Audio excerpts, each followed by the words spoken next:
Olá, graça e paz, tudo bem com vocês? Eu espero que sim. Meu nome é Luana e você está no meu canal. Seja muito bem-vindo, seja muito bem-vinda. Hoje vou gravar a pré-aula de número 2 das nossas lições bíblicas dominical, cujo tema do trimestre é Aviva a tua obra, o chamado das Escrituras ao quebrantamento e ao poder de Deus. A nossa lição de número 1, irmãos, traz como título o avivamento no Antigo Testamento. Vamos ver qual foi e que modo aconteceu este avivamento no Antigo Testamento. É possível que houve um avivamento? Sim, e nós vamos aprender nessa lição. O texto áureo da nossa lição se encontra em Êxodo, capítulo 34, versículo 10, a parte A, que diz assim: Então disse: Eis que eu faço um concerto, farei diante de todo o teu povo maravilhas que nunca foram feitas em toda a terra, nem entre gente alguma. Texto áureo maravilhoso que nós podemos observar. A verdade prática dessa lição vai dizer assim: a Bíblia revela que Deus responde ao seu povo com muitos avivamentos, como resposta às orações e súplicas. Aqui na verdade prática, irmãos, nós já podemos observar que os avivamentos que Deus derramou na nação, principalmente na nossa lição, que é o Antigo Testamento, foi em resposta às orações e súplicas. Então, nós já temos um caminho que nós precisamos buscar para que este avivamento venha no nosso tempo. A leitura bíblica em classe se encontra em 2 Crônicas, capítulo 34, do 29 ao 33. Vamos lá? Então o rei convocou e ajuntou todos os anciões de Judá e Jerusalém. E o rei subiu à casa do Senhor com todos os homens de Judá e os habitantes de Jerusalém, e os sacerdotes e os levitas e todo o povo, desde o maior até ao menor. E ele leu aos ouvidos deles todas as palavras do livro do concerto que se tinha achado na casa do Senhor. E pôs-se o rei em pé e em seu lugar, e fez concerto perante o Senhor para andar após o Senhor, e para guardar os seus mandamentos e os seus testemunhos, e os seus estatutos com todo o seu coração e com toda a sua alma, cumprindo as palavras do concerto que estão escritas naquele livro. E fez estar em pé a todos quantos se achavam em Jerusalém e em Benjamim, e os habitantes de Jerusalém fizeram conforme o concerto de Deus, o Deus dos seus pais. E Josias tirou todas as abominações de todas as terras que eram dos filhos de Israel, e todos quantos se acharam em Israel, obrigou a quem, com tal culto, servissem ao Senhor seu Deus. Todos os seus dias não se desviaram de após o Senhor Deus de seus pais. Os objetivos da nossa lição, após nós estudarmos ela cuidadosamente, lermos os textos bíblicos, os textos da semana, esses, irmãos, são 3. Analisar os exemplos de avivamento no Antigo Testamento, constatar a importância da confissão de pecados e do retorno à Bíblia. E o terceiro é desenvolver o aspecto corretivo da palavra de Deus e o perigo do formalismo. Então, esses 3 objetivos nós precisamos, quanto professores ou alunos, desenvolver no final dessa lição. Amém? Houve alguns momentos, irmãos, em que o povo israelita ele deixou-se levar por práticas estranhas que provocaram a ira de Deus, e como consequência o que houve na nação foi uma punição. Essa situação parecia não ter saída. Um homem ou uma mulher de fé levantava-se de maneira humilde e quebrantada, buscava a Deus, confessava os pecados do povo. Então o Altíssimo ouvia dos céus as suas orações e enviava um avivamento como chuva seródia. Vários são os registros no Antigo Testamento que vão fundamentar a nossa lição a esse respeito. Vamos agora para o primeiro tópico da lição, que vai dizer o seguinte. Primeiro tópico: panorama dos avivamentos do Antigo Testamento. Então vamos ver de uma maneira geral os avivamentos que ocorreram no Antigo Testamento. Está dividido em 3 tópicos. O avivamento no tempo de Moisés, no tempo de Samuel e no tempo de Josias. Então vamos estudar esses 3 avivamentos em 3 períodos diferentes. No primeiro tópico, que é o panorama dos avivamentos do Antigo Testamento, com o seu subtópico, o avivamento no tempo de Moisés. Quando José, o filho de Jacó, morreu e o povo israelita sofreu com a tirania de Faraó, que não conhecia a história de benefícios que os judeus receberam da parte de Deus no governo de José, nesse contexto, Moisés foi divinamente chamado no Monte Horebe e viu uma sarça que queimava, mas não se consumia. Ao se aproximar daquela imagem, Deus o chamou para libertar o seu povo do Egito, dizendo: Eu sou o Deus de teu pai, Deus de Abraão, Deus de Isaque e Deus de Jacó. E Moisés encobriu o seu rosto, porque temeu olhar para Deus. Diante dessa visão, o Senhor esclareceu que o enviaria ao Egito a fim de libertar o seu povo. Por intermédio de Moisés, o soberano exerceu juízo sobre Faraó de maneira poderosa, enviando 10 pragas ao Egito, fazendo com que o rei deixasse o povo israelita sair daquele país. Então aqui nós vemos, irmãos, um avivamento que ocorreu no tempo de Moisés. Não foi um avivamento igual nós vemos, né? Igual nós estamos comentamos na lição de número 1. Mas o avivamento que era real diante da época que eles estavam vivendo, né? O modo com que eles estavam vivendo. Quando José, ele levou toda a sua família para a terra do Egito, eles foram muito abençoados naquela terra.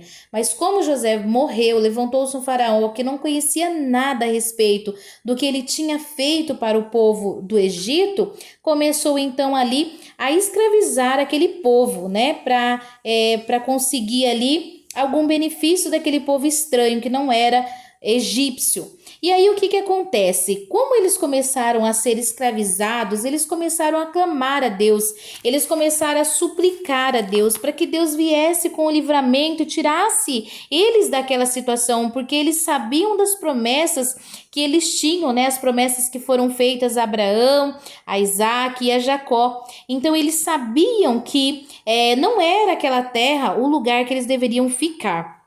Então Deus levanta, Deus prepara, irmãos, Moisés desde o início, né? Desde lá do seu nascimento, nós vemos Deus preparando ele. Primeiro, cuidando para que ele não morresse, como todos os outros meninos que foram jogados no rio Nilo por ordem de Faraó.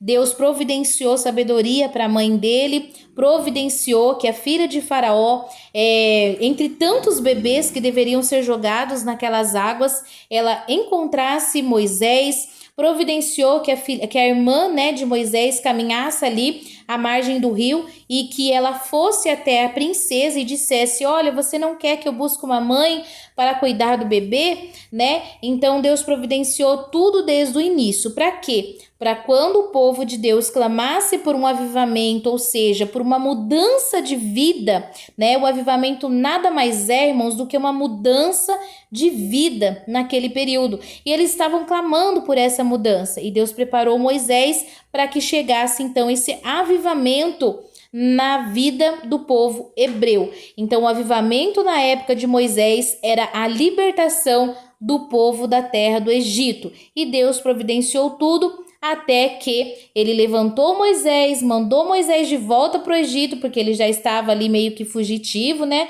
Os irmãos sabem a história. E ele voltou então ao Egito.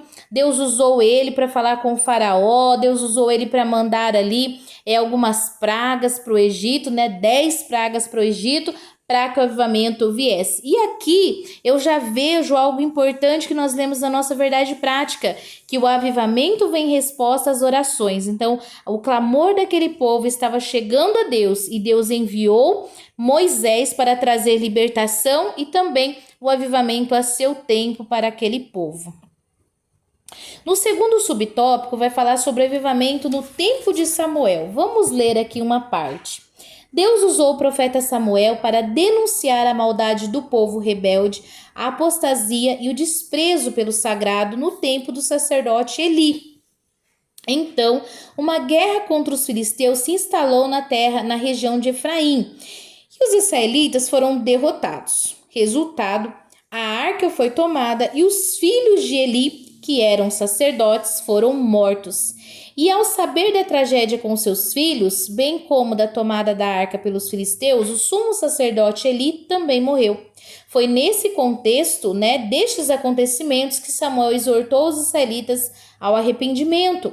Assim o povo se humilhou e buscou o Senhor, que lhe deu uma grande vitória. Um grande avivamento chegou em Israel. E Samuel julgou a Israel todos os dias da sua vida. Então, o segundo avivamento aqui no Antigo Testamento, irmãos, nós encontramos na vida de Samuel. Estava ali o sacerdote Eli e os filhos de Eli, irmãos, infelizmente não seguiram a Deus, não seguiram as ordens que Deus havia dado para aqueles que ministravam o sacerdócio. E nós percebemos que Eli era um pouco displicente em relação ali à correção dos seus filhos. E Deus, então, mais uma vez, irmãos, prepara uma criança, prepara um menino, assim como ele preparou, cuidou de Moisés, para que ele libertasse e trouxesse esse avivamento, Deus fez na vida de Samuel. Nós lembramos que Ana, mãe de Samuel, era estéril e não podia ter filhos, mas quando ela orou de acordo com o que Deus já estava preparando, ela foi abençoada. E ela disse: se o Senhor me der um filho varão, eu devolverei ele para o templo. E Deus se agradou dessa oração, porque através de Samuel, meus queridos, Deus haveria de dar esse segundo avivamento aqui, pelo panorama que nós estamos estudando, ao povo hebreu, Então Deus daria ali um grande avivamento na questão de que quando ele morreu, a arca foi tomada, os filhos morreram, Deus levanta Samuel e ali ele consegue levar os israelitas ao arrependimento, à humilhação, E ali ele consegue, então, durante toda a sua vida, julgar Israel e continuar ali, irmãos, esse avivamento no período em que ele estava vivo. Então, foi o segundo subtópico do nosso primeiro tópico. O terceiro, irmãos, tópico aqui, subtópico da nossa lição, vai falar sobre o avivamento nos tempos de Josias, que foi então onde nós lemos aqui na nossa leitura bíblica em classe. Vamos ver o que diz a palavra, o que diz a nossa revistinha. Depois do reinado de Ezequias, rei de Judá, Manassés, seu filho, corrompeu-se e caiu na idolatria e no culto aos demônios. Ergueu altares nos pátios da casa do Senhor, fez passar seus filhos pelo fogo e usou de prática ocultista. Como punição, Deus enviou exércitos assírios para o prenderem com cadeias. Entretanto, Manassés se arrependeu e Deus ouviu a sua oração e restituiu o reino. Após a morte de Manassés, seu filho Amon reinou em seu lugar. E infelizmente esse rei não seguiu o exemplo do pai e governou de maneira corrupta. Por isso seus servos o mataram e o povo declarou Josias rei em seu lugar. Diante deste momento incerto, o rei Josias realizou uma verdadeira reforma espiritual na vida da nação. Ele derrubou os altares aos demônios, destruiu imagens de escultura e estendeu essas medidas saneadoras a todas as cidades. Ele mesmo ficou à frente dessas ações para levar o povo de volta aos pés do Senhor. A situação espiritual era tão decadente que até o livro da lei havia se perdido no templo, mas foi achado durante as obras do santuário. Assim, o Altíssimo usou a reforma do rei Josias para conduzir o povo a um novo avivamento espiritual. Irmãos, esse terceiro subtópico aqui eu acredito que seja um dos mais conhecidos quando nós falamos de avivamento no Antigo Testamento, muitas vezes, se nós formos parar para pensar, nós iremos lembrar desse momento em que Josias, então, ele começa um grande avivamento na casa de Deus, em todo o povo de Israel. Mas aqui no início do nosso subtópico, eu achei interessante, o comentarista, ele trouxe a respeito de Manassés, Então, Manassés, ele se levantou assim como um rei muito ruim, um rei idólatra, um rei que dava os seus filhos para os demônios, que passava pelo fogo, mas Deus permitiu que ele fosse levado, ali para uma terra estranha, irmãos, e ele lembrou então do seu pai, das orações do seu pai, de tudo que ele tinha aprendido, e ele se arrependeu. E olha o que diz, né, em 1 Crônicas, que Deus ouviu a oração dele e restituiu o reino. Eu achei interessante, irmãos, o comentarista trazer aqui essa parte, né, dessa história, porque muitas vezes, irmãos, nós também vemos situações de pessoas que estão totalmente longe de Deus, estão totalmente fora da presença de Deus, que tiveram histórias assim bem complicadas, mas o Senhor, ele é um Deus tão misericordioso, ele é um Deus de graça, que ele, quando o homem se arrepende, Deus ouve a oração, irmãos, e restitui aquilo que muitas vezes a pessoa perde, né? E foi isso que aconteceu na vida de Manassés. Mas a respeito do avivamento no tempo de Josias, então depois que Manassés morre, o seu filho não era um rei muito bom e ele foi morto, né? E ali a nação declarou Josias rei em seu lugar. E esse homem, irmãos, era temente a Deus. Esse rei foi um rei temente a Deus. E ele fez uma verdadeira reforma espiritual em toda a nação. Olha como que estava a situação daquela nação. A palavra de Deus estava perdida no templo, irmãos. Os irmãos já imaginaram, né? A própria lei, o próprio livro da lei do Senhor perdido no templo, né? Então ali quando ele decidiu fazer as obras no santuário, restaurar o templo do Senhor, né? Ali os servos que estavam trabalhando achou a lei do Senhor perdida no templo, levou para ele e ele leu e leu em todo ali, em frente a todo o povo, como nós lemos, irmãos, e houve então um grande avivamento na nação através desse ato de Josias, né? Então, muitas vezes, irmãos, Deus trabalha de uma forma que nós não entendemos, né? Para levantar uma pessoa e colocar no lugar que ele escolheu para que haja um grande avivamento. Às vezes, nós entendemos algumas crises, como nós vemos na primeira lição, nós aprendemos que Deus usa os momentos de crise para derramar na nação um verdadeiro avivamento, né?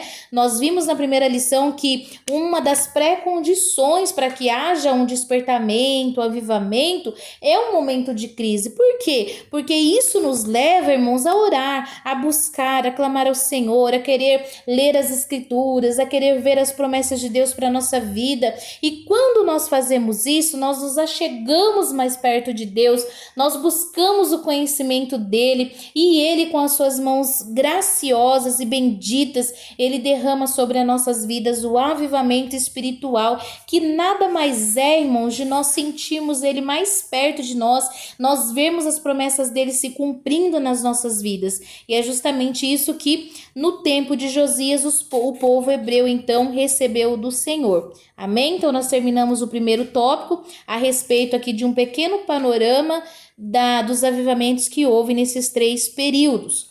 Agora nós vamos, irmãos, para o segundo tópico. E o título da nossa lição é Confissão de Pecados e Retorno à Palavra de Deus. Dentro desse tópico, nós vamos estudar o chamado de Neemias, a confissão de pecados e o avivamento pelo ensino, tá? Então, nós vamos agora conhecer um pouco da história de Neemias.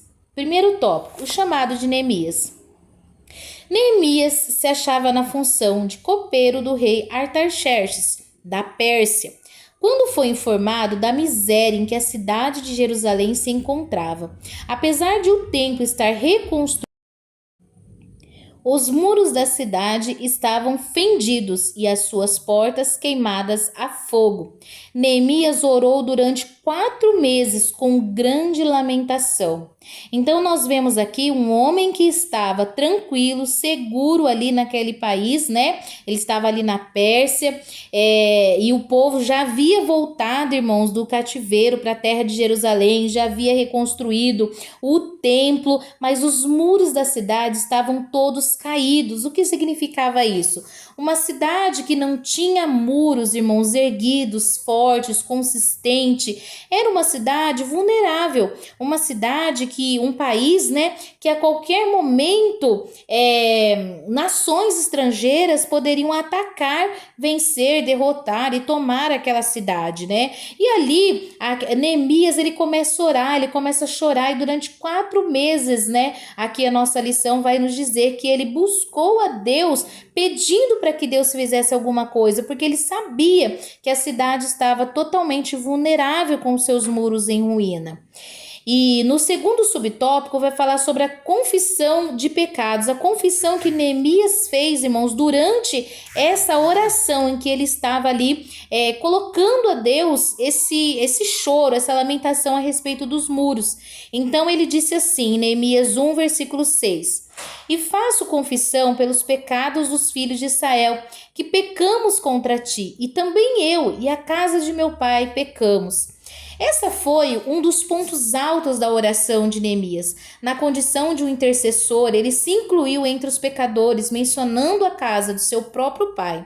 Neemias confessou, e ele ainda, irmãos, confessou muito mais. De todo nós corrompemos contra ti e não guardamos os mandamentos, nem os estatutos, nem os juízos que ordenaste a Moisés, teu servo. Então, a confissão dos pecados, irmãos, é a condição indispensável para viver um verdadeiro avivamento espiritual. Então, aqui nesse momento de confissão de pecados que Neemias trouxe a respeito do choro, da lamentação, dos muros estarem caídos, de Jerusalém, estava em ruína, o que levou, irmãos, Deus ali a ouvir a oração daquele servo foi a confissão dos pecados. E nós podemos ver que Deus, ele se move, ele responde o seu povo. Novamente, lembrando da verdade prática, que Deus responde o seu povo com avivamento, com libertação, com restauração, quando nós, irmãos, oramos, nós suplicamos e, acima de tudo, nós confessamos os nossos pecados. Porque o que é que a Bíblia diz? Que o que faz divisão entre nós e o Senhor, irmãos, são os nossos pecados. E quando nós confessamos os nossos pecados e deixamos Ele, a palavra de Deus diz que nós alcançamos misericórdia. No subtópico 3, vai dizer a respeito do avivamento pelo ensino. No tempo de Neemias, o ensino da palavra de Deus foi uma marca que precedeu o avivamento, ou seja, veio antes do avivamento. Neemias mandou que fosse lida a palavra de modo didático, pausadamente, para que o povo entendesse o que Deus queria de suas vidas naquele momento crucial para a história judaica. Após anos de cativeiro em terra estrangeira, Além da leitura, explicavam-se os significados de cada expressão, e o povo respondeu. Como resultado, sobreveio um poderoso avivamento sobre o povo. Houve um quebrantamento verdadeiro, alegrias e festas. Ali na praça principal, diante da porta das águas, iniciou-se um poderoso avivamento na história de Jerusalém pós-exílio. Está lá em Neemias capítulo 8, do 1 ao 12. Então, irmãos, nós vemos o avivamento pelo ensino. Após Neemias chorar, clamar, ter autorização do rei para ir fazer a reconstrução ali dos muros que estavam arruinados, após ele confessar os seus pecados e de todo o povo, ele também, através de Esdras, o povo de Israel, o povo hebreu, ele teve um grande avivamento pelo ensino da palavra. Então, chegou um momento em que o próprio povo clamou ao sacerdote Esdras, que era o mestre da lei daquela época, e disseram assim para ele: olha, traz o livro da lei para que o Senhor fale para nós, a sua palavra. E ali Esdras, então, de pé, no meio, em frente ao portão das águas, ele começa a anunciar a palavra de Deus, e todo o povo ali, irmãos, quando Esdras, ele abriu o livro, eles se ajoelharam e com o rosto encostado na terra adoraram a Deus. Então houve um grande avivamento através do ensino. E isso, irmãos, muitas vezes nos nossos dias nós temos visto muito enfraquecido. São ensinos muito superficiais, ensinos que muitas vezes não nos agregam conhecimento, valores, que às vezes até nos traz mais confusão do que uma explicação. E nós precisamos tomar muito cuidado. Todos os nossos ensinos, todos os nossos estudos precisam estar embasados na palavra do Senhor. Assim como aquele povo pediu para que Esdras trouxessem o livro da lei, nós, irmãos, em todos os momentos precisamos pedir aos nossos líderes, aos nossos pastores, aos professores que tragam ensinos diretamente da palavra do Senhor, da lei do Senhor. Não do que um livro diz, do que outro livro diz, irmãos. É muito bom e é desejável que nós tenhamos uma biblioteca bem grande, várias traduções da Bíblia Sagrada. Se podemos, aprender ali as línguas originais, isso é muito importante. Mas nós precisamos ter como base, a palavra do Senhor. A palavra do Senhor, nós precisamos ter como base, regra, manual de fé e prática, amém? Então aqui nós vemos o avivamento vindo na época de Neemias, através então da confissão dos pecados e do ensino da palavra de Deus. No terceiro tópico, irmãos, nós encontramos o comentarista trazendo para nós o avivamento e a palavra de Deus. Então vamos falar mais um pouco sobre a palavra de Deus. Esse tópico está dividido em 2 subtópicos. Primeiro, a palavra de Deus corrige e cuidado com o formalismo. Então vamos para o primeiro subtópico. No Novo Testamento, há um padrão de culto a Deus, de decência e ordem, como diz o apóstolo Paulo. Que farei, pois, irmãos, quando vos ajuntais, cada um de vós tem salmo, tem doutrina, tem revelação, tem língua, tem interpretação. Faça-se tudo para a edificação. Veja que o que marca essa orientação apostólica não é o exibicionismo espiritual ou o mero emocionalismo, nem as expressões irreverentes no culto. Aqui há orientação para um culto avivado de acordo com a palavra de Deus.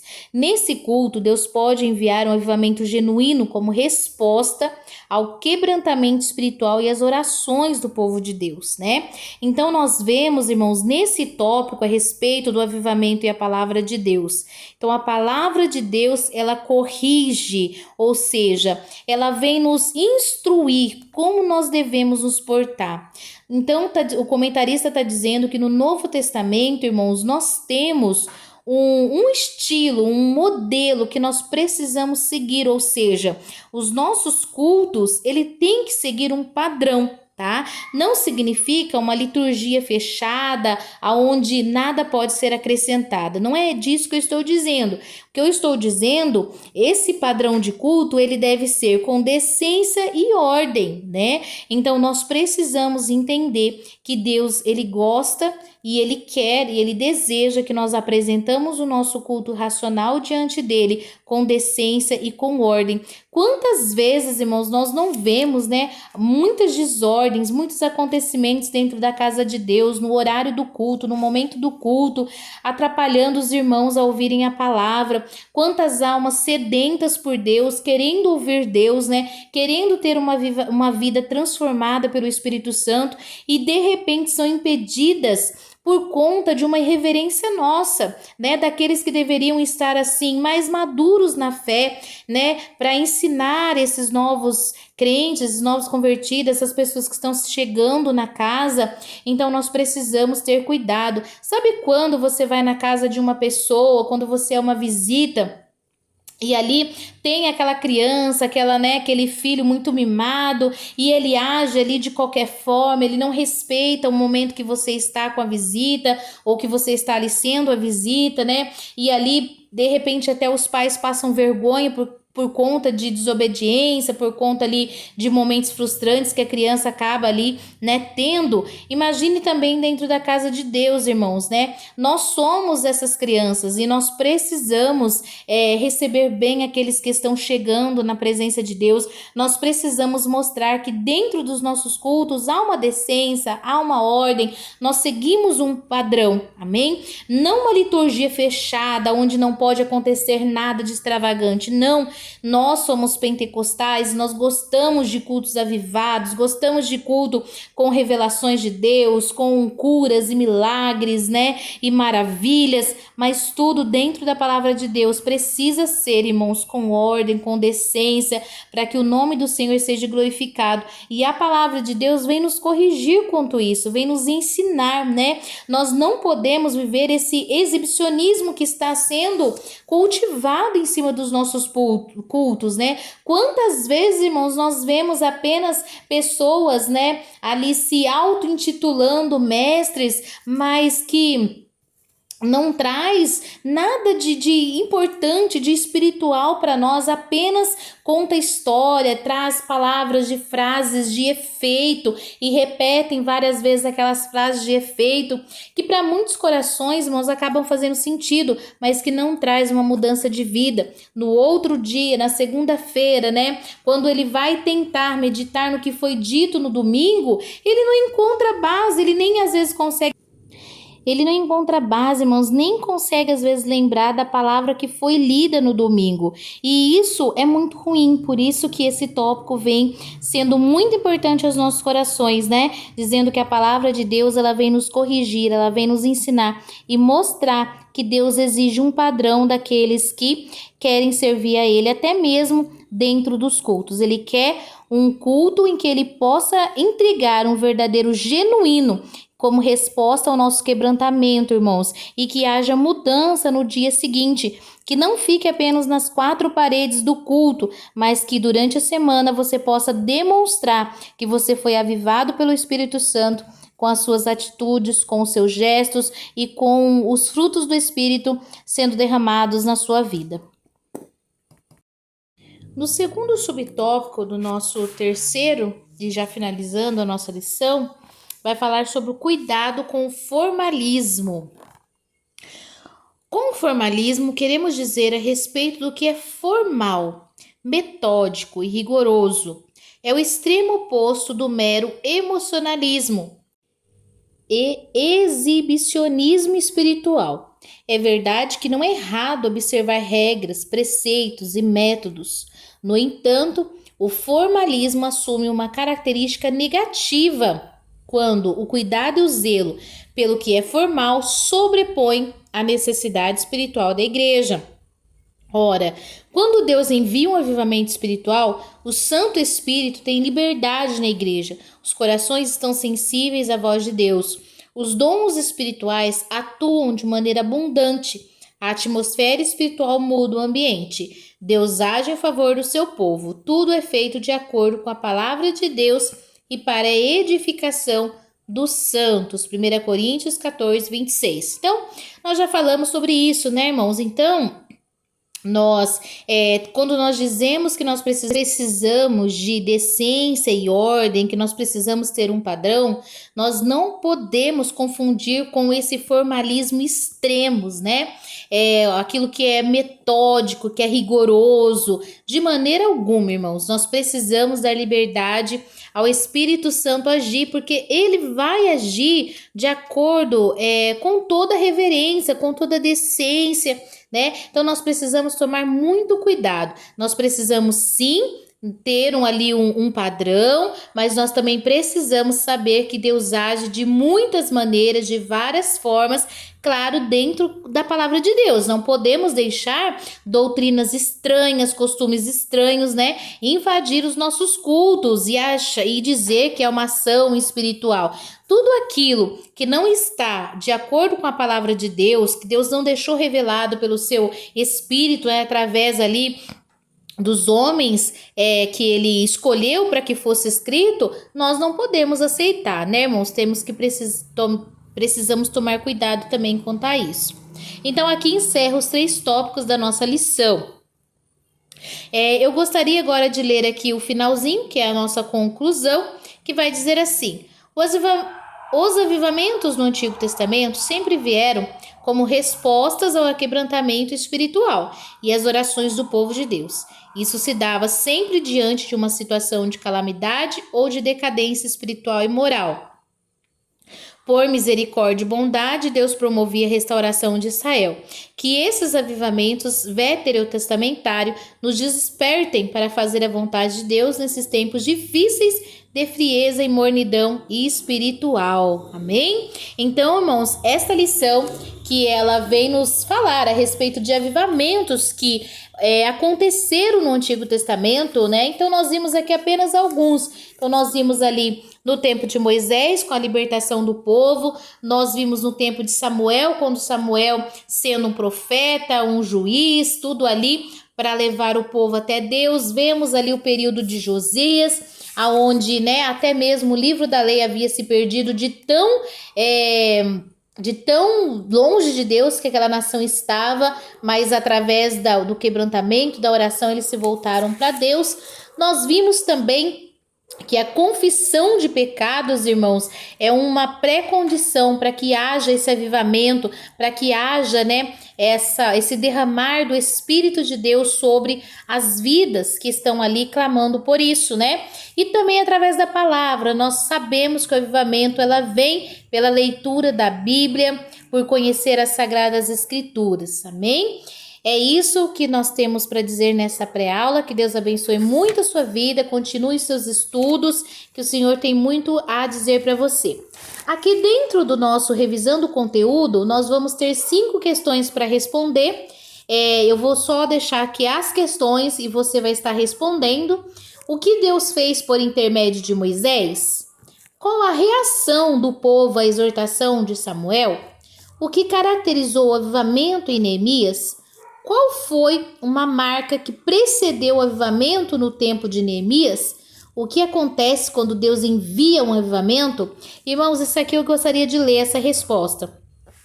Quando Deus envia um avivamento espiritual, o Santo Espírito tem liberdade na igreja e os corações estão sensíveis à voz de Deus. Os dons espirituais atuam de maneira abundante, a atmosfera espiritual muda o ambiente. Deus age em favor do seu povo. Tudo é feito de acordo com a palavra de Deus para a edificação dos santos, tá? Então, quando Deus derrama um avivamento, tudo é feito de acordo com a palavra de Deus e é para a edificação dos crentes, né? Edificação do povo de Deus, edificação dos santos. E assim eu vou encerrando essa pré-aula. Que Deus abençoe muito a sua vida, que fale muito ao seu coração, que você seja ricamente abençoado, que esse pequeno estudo, irmãos, aqui junto com vocês e com a revista, Deus possa abrir o seu coração, o seu entendimento para estudar, para buscar mais a fundo, né, para você ministrar a sua aula, então para você complementar o estudo que você terá com outro professor. Deus abençoe a sua vida e até o próximo vídeo, se assim o Senhor nos permitir. Graça e paz.